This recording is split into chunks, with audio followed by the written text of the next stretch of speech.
शांति। राजयोगी जीवन की आधारशिला ब्रह्मा भोजन। इस पुस्तक में आज हम पढ़ेंगे ब्रह्मा भोजन में प्रभु का असीम प्यार, गुण और शक्तियाँ भर जाते हैं। इस विषय पर ब्रह्मा कुमारी नलिनी दीदी घाटकों पर मुंबई अपने अनुभव इस प्रकार सुनाती हैं। तो चलिए आज हम इसे पढ़ते हैं। दीदी से प्रश्न पूछा, दीदी बाबा क्या स्पेशल बातें बताते हैं भोजन के प्रति, अन्न शुद्धि के प्रति, भोग के प्रति? दीदी ने उत्तर में कहा, बाबा कहते हैं कि यदि आप बाबा की याद में भोजन बनाते हैं तो याद का एक सात्विक ओरा हमारे इर्द गिर्द बनता है, उसके वाइब्रेशन भोजन में जाते हैं। देखो, माँ के हाथों में, मन में, दिल में एक प्यार होता है बच्चों के प्रति। वो प्यार के वाइब्रेशंस उन भोजन में आ जाते हैं और बच्चा उस भोजन के लिए सदा तरसता है। प्रभु भी हमारे सच्चे माता पिता है। प्रभु की स्मृति में जब भोजन बनता है तो उसका असीम प्यार, गुण, शक्तियाँ उसमें भर जाते हैं। फिर वो भोजन जब हम खाते हैं तो हम तृप्त हो जाते हैं। दीदी से प्रश्न पूछा, दीदी घर गृहस्थ वाले जो मधुबन में आते हैं, क्या उनको छुट्टी होती है बाबा के यज्ञ में भोजन बनाने की? दीदी ने उत्तर में कहा, घर गृहस्थ में रहने वाली चाहे कन्याएं हो चाहे माताएं हो, उनको प्रभु का ये निर्देश बताया जाता है। एक तो ब्रह्मचर्य व्रतधारी हो, दूसरा प्रभु की स्मृति में रहना है, तीसरा जो बाबा ने नियम मर्यादाएं बनाई हैं उनका पालन करना है, फिर वो भोजन बना सकते हैं। दीदी से प्रश्न पूछा, दीदी जिनकी धारणा ठीक ठाक नहीं है वो मधुबन भंडारे में सेवा करते हैं, तो उसका सारा बोझ जो लेकर आए हैं उन पर चढ़ता है क्या? दीदी ने उत्तर में कहा, अवश्य चढ़ता है। जिन्होंने पवित्रता की धारणा मन वचन कर्म से नहीं की, पवित्रता की प्रतिज्ञा भी आजीवन के लिए बाबा से नहीं की, ऐसी आत्माओं को मधुबन में लाने की जिम्मेदार निमित्त टीचर है। सारा बोझ उसके ऊपर चढ़ता है।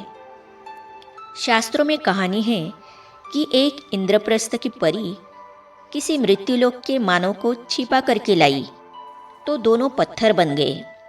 ऐसी सज़ा मिलती है। प्रभु और क्या सज़ा देगा? समय आने पर पश्चाताप होता है। पश्चाताप ही सजा का रूप है। यही धर्मराज पूरी है। एक मुरली में बाबा ने क्लियर किया है कि अंतिम समय पर हर एक की गलतियां सामने आएंगी। छोटे से छोटी भूल भी बहुत बड़े रूप से दिखाई पड़ेगी और डराएगी।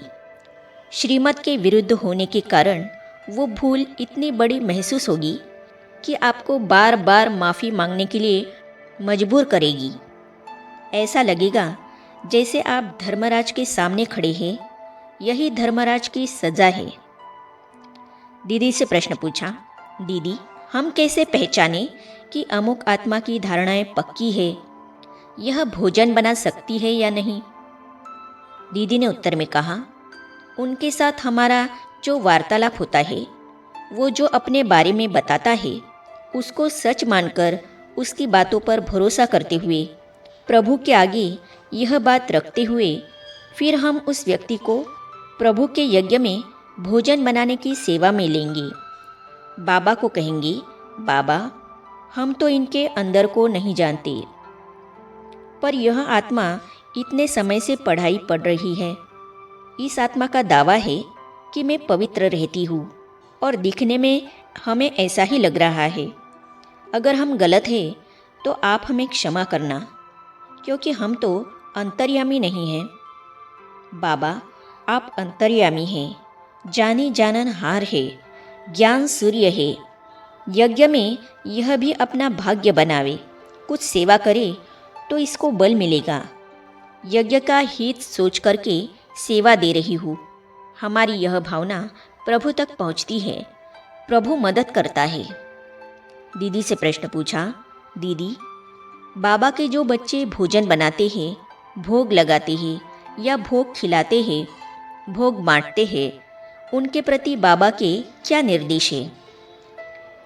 दीदी ने कहा, बाबा तो हर एक बच्चे को यही निर्देश देते हैं कि गेहूँ चावल साफ करते हो तब भी बाबा की याद में रहो, उसके पश्चात पकाते हो तब भी पूरी कोशिश करो कि बाबा की याद भूले नहीं। उसके लिए आपको जो भी युक्तियाँ रचनी है, चाहे गीत बजता रहे, चाहे कोई पॉइंट है उसको बार बार रिपीट करो, चाहे बाबा से रूह रिहान करो, जो भी आप अपने लिए ठीक समझो वह तरीका अपनाओ।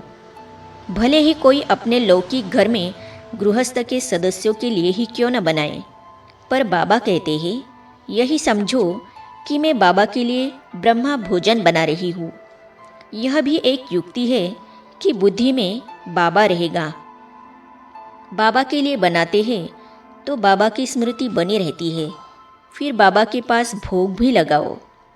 भोग लगाने के पश्चात आप जब खाते हो और खिलाते हो तब भी आप बाबा को याद करो।